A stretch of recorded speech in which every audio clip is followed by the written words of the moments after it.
Hello guys, আসসালামু আলাইকুম। সবাই কেমন আছো তোমরা? আমি জানি তোমরা অনেক ভালো আছো, আমিও ভালো আছি। আমি আজকে বেশি ভালো আছি জানো, আমি ঘুরতে গেছিলাম।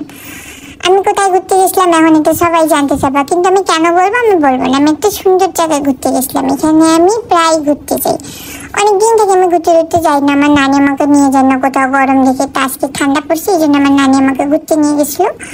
কি সুন্দর একটা মাঠ, তারপরে আমার সাইজের কিছু গাছ ছিল, আমাকে খুব ভালো লাগতেছিল।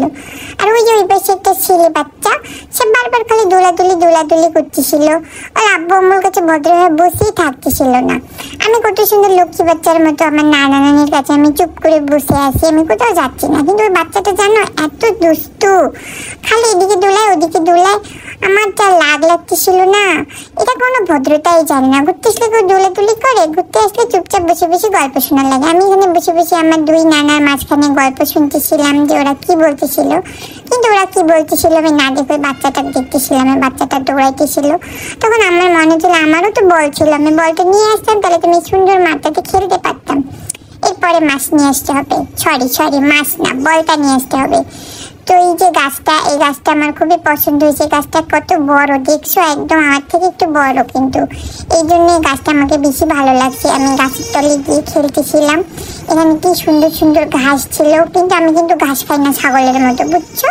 আমি এমনি ঘুরতে গেছিলাম, আবার গাছটা দেখতেছিলাম গাছটা চড়া যাবে কিনা। ভাবলাম যে না থাক, গাছে চড়া যাবে না, গাছে চড়লে আবার আমার নানি আমাকে বকা দিবে। আমি আশেপাশে দেখতেছিলাম, কেউ ছিল না। কি সুন্দর একটা বড় মাঠ, আমি এরকম মাঠেই তো যাইতে চাই, কিন্তু তো আমাকে তো কেউ নিয়েই যায় না, কারণ বাইরে যে গরম, আমি তো আবার এসি ছাড়া থাকতে পারি না। কিন্তু এখন যে বৃষ্টি হয় না, বাইরে কি ঠান্ডা, ওরে বাবা।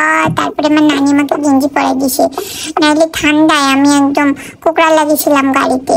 তো এরপরে হইতেছে আমি ওখানে আমার নানার কাছে বসেছিলাম না, তারপর আমার নানিটা কই জানি যাচ্ছিল। এটা দেখি তো আমার টেনশন লেগে গেল, আমার নানিটা আমাকে রাখি আবার চলে গেল নাকি।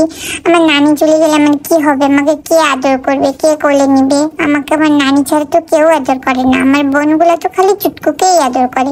তারপর আমি আমার নানির পিছে দৌড় দিলাম যে নানি দাঁড়াও, আমিও যাবো তোমার সাথে, আমাকে ছেলে যেও না নানি, যেও না নানি, এগুলো বললাম। তারপর আমার নানিটা গেল না। তারপর আমি আর আমার নানি মাঠটার মধ্যে হাঁটতেছিলাম, জানো মাঠটা কি সুন্দর, জানো। আরো অনেক কিছু করছি আমরা। তারপরে ওর দোকানে গেছি, চা খাইছি, তারপরে আমরা রেস্টুরেন্টে গেছি, অনেক মজা করছি, জানো। তো এগুলো না পরের ব্লগে শেয়ার করবে আমার নানি, আমি আর করতে পারবো না কিন্তু। হ্যাঁ, তা আমি এখন যাই, আমার এখন আর ব্লগ বানাতে ইচ্ছা করতেছে না, ঠিক আছে। পরবর্তীতে আবার তোমাদের সাথে দেখা হবে।